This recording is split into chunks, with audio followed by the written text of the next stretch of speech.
Muffin? You call me Muffin? I'm sad, Aunt Joan. Why are you so sad? I'm sad because I had a low appraisal. Just one? Okay, I've had a few, but I've had a really low appraisal recently, and it's made me sad. And it's not just you. Really? Yeah. It's extra painful because the market's so hot and houses are selling so fast and sellers are feeling really good. And then the appraisal comes in. Yeah, and it's like, it's not just that. It's like where the appraisal is in the process. Which is a good reminder. We slog for weeks and weeks through all these houses until we find the house of the buyer's destiny.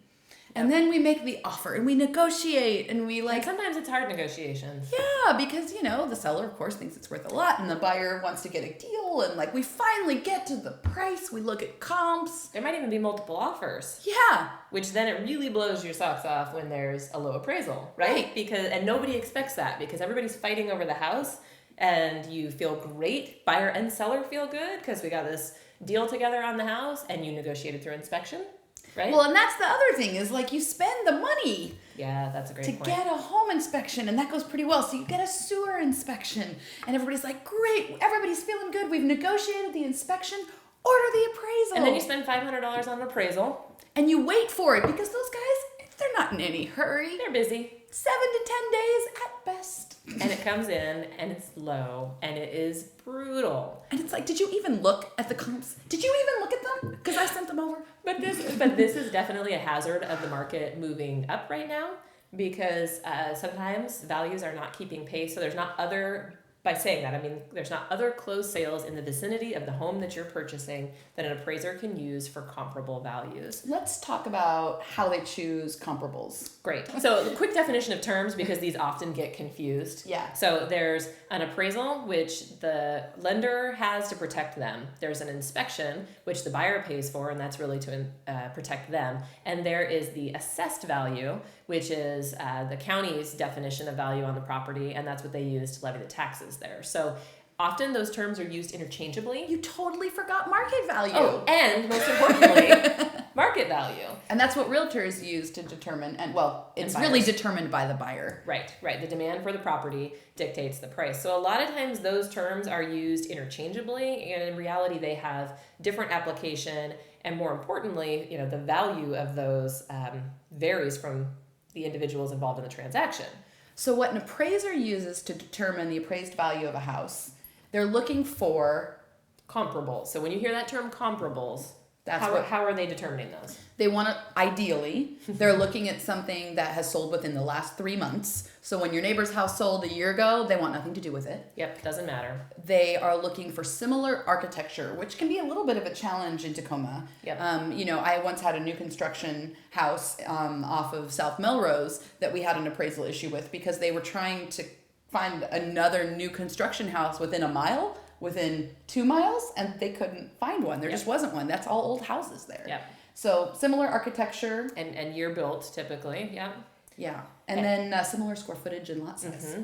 Yep, so they're lining up those major characteristics and trying to find something similar to form value. And they can make some adjustments. So for instance, if the house that you're buying has a 2-car garage and the house that sold 6 blocks away doesn't, the appraiser can say, well, the value of a 2-car garage in this neighborhood might be $20,000. And that, of course, varies based on where you're at. But so they can do a little massaging of the value to come with that end number. But that basically comes back and is delivered to the lender and back to the buyer and then eventually delivered to the seller. And then what happens? Well, if it comes in at value or higher, which certainly does happen too. Occasionally we are getting a few, I know I've had a couple, that are a couple $1,000s higher than the sales price. If the appraisal comes in at value or above, everyone... Yep, the deal moves forward. It's really sort of the last, in many cases, it's the last item, it's the last contingency, and you move towards closing. The file moves into final underwriting, and pretty soon you get news that loan documents are going out to escrow, and that's when you're really in the home stretch. If it does not come in at value, what can we do? Well, if you've used a finance addendum here in Washington, at least, there is protection. Yes, please use one. Even with a cash offer, you may want to use the appraisal clause. But the finance addendum says if it comes in low, buyer has to give the seller notice and a copy of the appraisal, and there's time to request a reassessment. And this varies between a conventional loan, right, and a VA loan. And process. Usually, if the appraisal is coming in low and it's a shock to everybody, you know, you can try to contest the appraisal. You can send them better comparables. You know, you can do things like that. Sometimes it works and sometimes it doesn't. So if it doesn't work, if the appraisal just is what it is, then the buyer has a couple of options. That addendum gives the buyer quite a bit of protection. The buyer can say, fine, I'm not paying more than the contract price.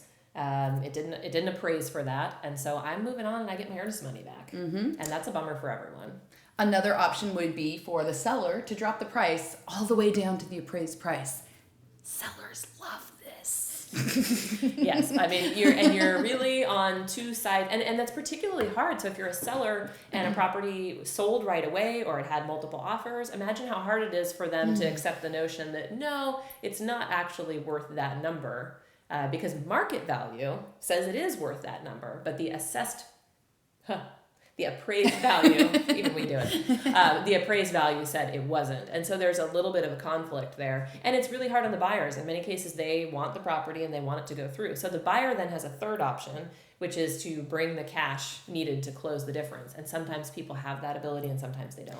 There is a fourth option, wherein both people sort of work their way. Compromise. And I've had this before. I had an appraisal come in $5,000 low, and the seller dropped the price, and then the buyer brought a little bit more money in. And it does also vary by financing. If you're putting 20% down, it's a little less grave than if you're doing a 0 down VA loan. Well, because what's behind the scenes here is that the lender is taking that appraised value and they're looking at what they're willing to loan on the property. You know, they've got a loan to value requirement, and so they're assessing it in that regard.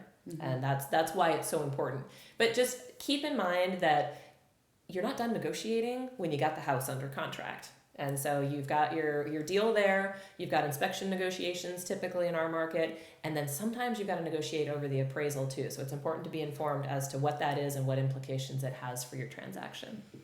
But don't be sad. It'll work out. It's going to be okay. It's a rich man's world.